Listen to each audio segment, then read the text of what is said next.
So this is normally kind of a process where we start with feelings and needs, and then we have another exercise where you work on requests based on those needs and so forth.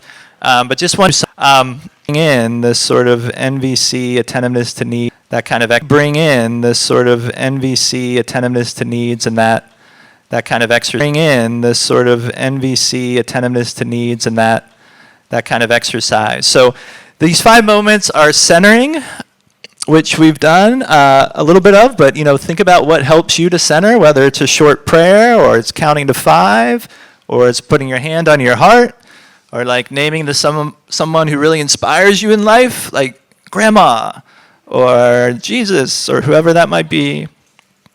There's lots of different ways to center, but the more we practice it in our daily life, the more we can kind of activate it in these conflict kind of moments. So these next 4 are spectrums, and the insight with MVC is, with the first spectrum, you've got observations on the one hand and evaluations on the other. The more we can kind of lean towards observations in the way that we're thinking and actually in what we say, particularly early on in the conflict, less likely we are to create defensiveness and reactivity in the other person, and we can move through the conflict in a constructive way. So same with feelings, thoughts, needs, strategies, requests, and demands. So let's go through a few examples here. This is Roxy Manning. She does a lot of training on NVC, a lot of videos, but she's got some really good insights about observations. She actually breaks it down into 3 different dimensions. So it's not just the external, like what we see or what we hear. So she's in graduate school at a medical program, and she says she gets a test back. It says 75%. And then the professor says, you're in danger of failing. This is like her external observation. This helps her start to clue into what some feelings she's starting to have. But there's also an internal observation, which is the kind of history or the narrative that gets stimulated. She's often been told experience is that as a black woman in the U.S., she's often been told she's not smart enough. And this helps her identify some other feelings and start to tune into some of her needs.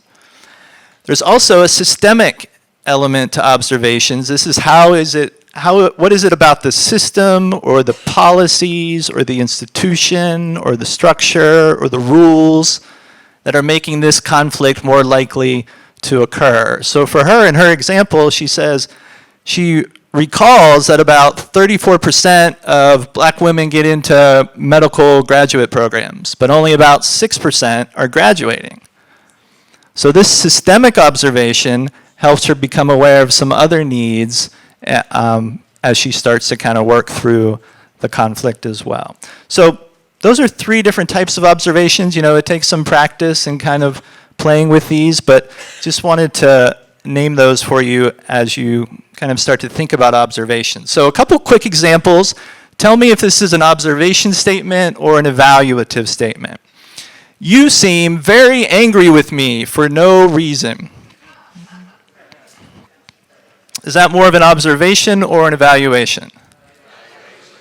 Wow, good, you're good. Why is that? Delegitimates their anger. So that, yeah, there's something under there, right? She's feeling something. What's the feeling word in the statement?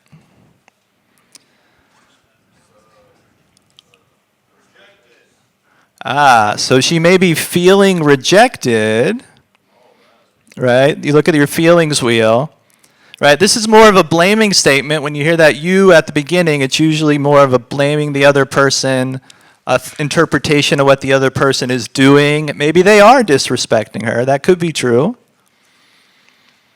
But if she wanted to kind of identify her feelings, or whoever's speaking, I'm frustrated when you seem to ignore my suggestions. How about I feel dismissed when you seem to ignore my concerns? What's the feeling?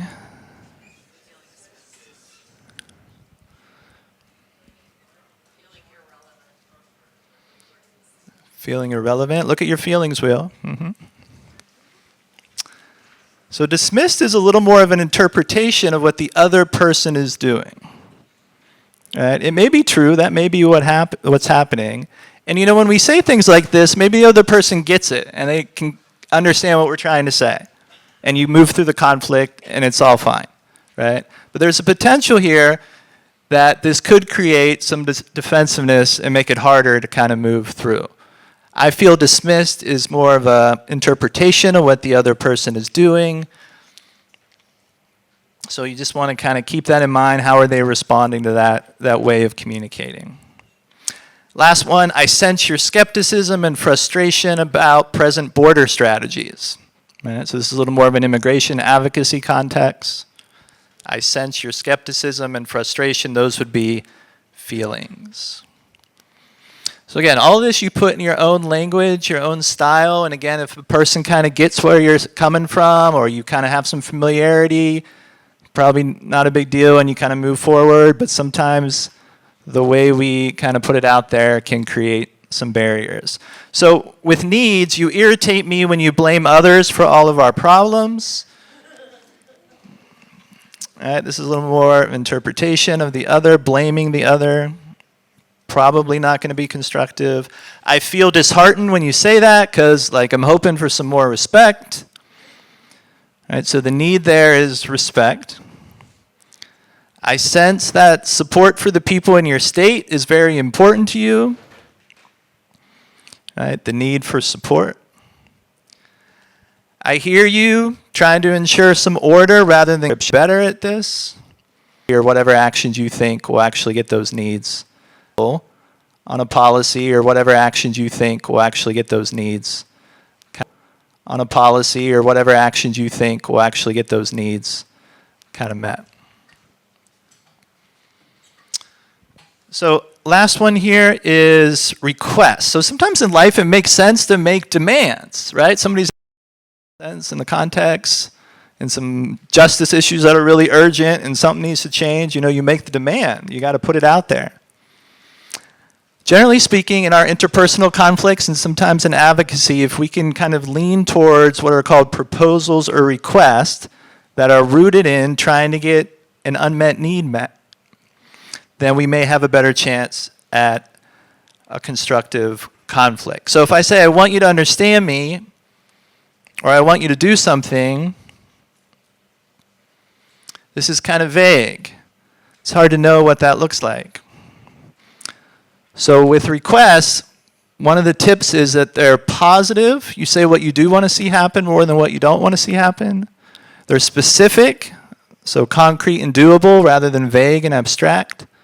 And they're flexible, right? The person might say no, and then it's time to either reassess the needs and make a different proposal, or ask them, well, what do you propose? How do we get through this?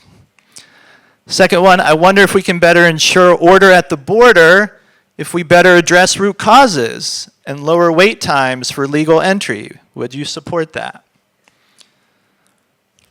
Right? So it's rooted in the sense of a need for order, but it makes a proposal that's a different strategy for getting that need met. Would you tell me a specific next step you can take to advance this policy? Would you issue a press statement about your support for this policy? So these are examples of specific kinds of requests. All right. Merwyn? We'll have time for questions right at the end. So. Yeah, so we're moving into now something that Eli and I and some others particularly do on the streets of DC when we are invited to and at other moments, and that is basically de-escalation. And we're using actually nonviolent communication. We're also using the process of being centered, some of the things that Eli just covered, those 5 moments. And some of the tactics that we use in these tense situations, for instance, we were out there on the 6th of January, was it 2020? Yeah, when there was a tension between different groups of people, post-election. So some of these tactics involve, first of all, always, as a peacekeeper, being really centered in yourself, being rooted to the ground, understanding the environment around you, making eye contact, that's the importance of building an nuance of empathy with the person that you're engaging with. Sometimes in terms of de-escalation, one of the tactics that I have used, in fact even recently, was distraction or humor. I was on a bus ride. I used the public transportation a lot, and particularly buses. And there was a person who seemed to be in a difficult mental situation, and she was basically complaining about housing, her housing situation, and she turned around to a group of individuals and started speaking very strongly to them as though they were the housing authorities. And so one of those men got up and started approaching her in a very menacing way. Now, I was seated towards the back of the bus, and I knew this could escalate into a very violent situation. So I stood up and I said, "Could you please ring the bell? I'm about to get off the bus." And so he was sort of, that energy was diverted, was distracted. Of also his humor.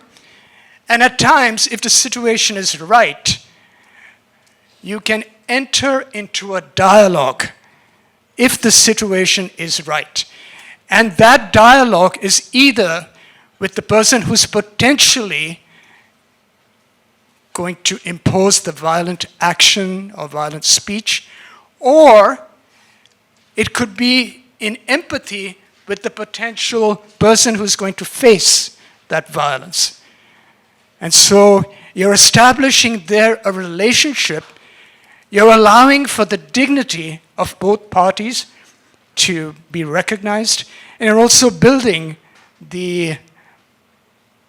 you're allowing for the capacity of the individual who's being confronted, to emerge and possibly handle that situation. So it takes a lot of strategy, it takes a lot of thinking, it takes a lot of rootedness when you're doing those kinds of things. So we actually, as DCP's teams, do a training on de-escalation. This is just some of the basic tactics that we use. Thank you. All right, so we're going to send you a summary document afterwards that has some of these tactics on de-escalation, like the Clara method, and there's a whole range of other tactics that we draw on when dialogue doesn't seem to be kind of working. But we do want to pause here and give you a chance to just kind of reflect a little bit, particularly on nonviolent communication. Again, this was just a little bit of a taste. But are there any reflections that are coming up for you in that particular practice, or questions that you'd like to bring up?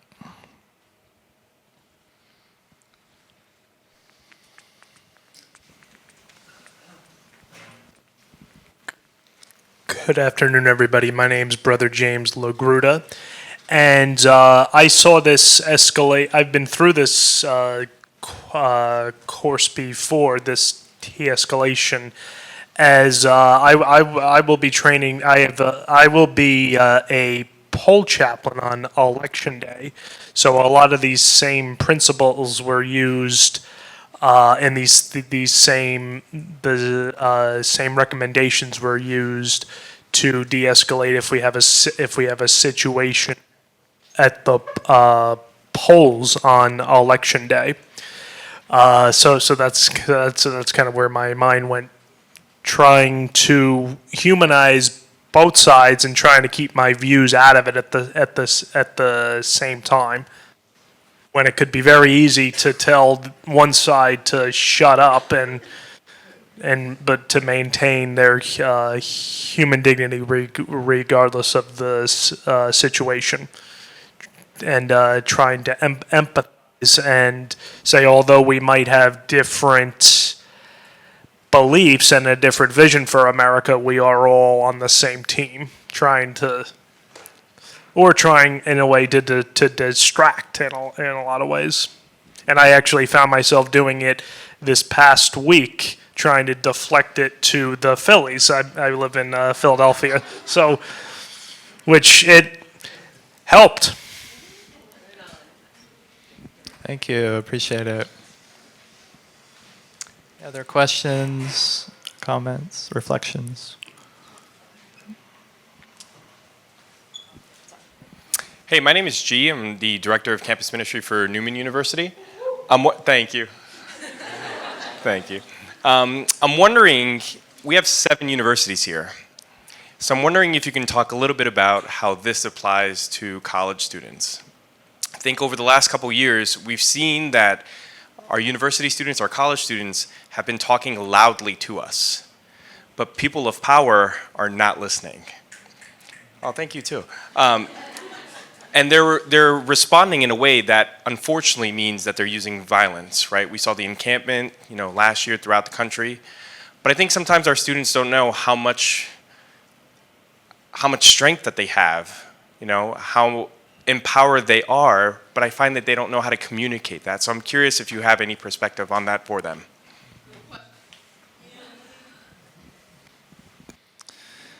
Yeah, thank you. Really important. So I teach at Georgetown as well as George Washington University. There was a big encampment at GW, which had a lot of the DC groups. We were actually out there as part of the de-escalation team for different parts of that. I think one thing is that this is, I think, particularly for administrators and people who kind of have the power, that kind of power at a university, is to really learn that nonviolence is a kind of constructive conflict, which means that disruptions, like encampments or other kinds of disruptions, are part of that process of constructive conflict, right? This is part of manifesting and creating space for nonviolent resistance. And the more that our leaders try to shrink that space and to delegitimize nonviolent disruptions, it's going to make it harder to kind of normalize nonviolence in our society, which means not only is the policy less likely to change, but you're more likely to get other forms of violence in the community, right? So I think that's one really important part that NBC kind of broadly understood can point out. I mean, in terms of communicating messages for policy change, particularly around the genocide in Gaza, for example, that's a really entrenched injustice, and it's going to take. There are some people who don't want to dialogue about that, right? So you've got to think of other ways to do non-cooperation, right? Whether it's disruptions or it's divestment, or it's strikes. I think those are the things that are really critical at this moment. And then there's going to be moments when there are people who are going to be a little more open to listening and hearing, right? And then I think when you have those opportunities to communicate, it can be helpful to really try to do it from a position of acknowledging the needs that are at stake, right? There's needs for safety and respect, right? Which is different than saying why the hell are you supporting a genocide? There's truth in that, maybe. But if we want them to kind of shift or open, right, how can we communicate it in a way that's about these really urgent unmet needs? Safety of thousands of children, respect for people who have darker color, right?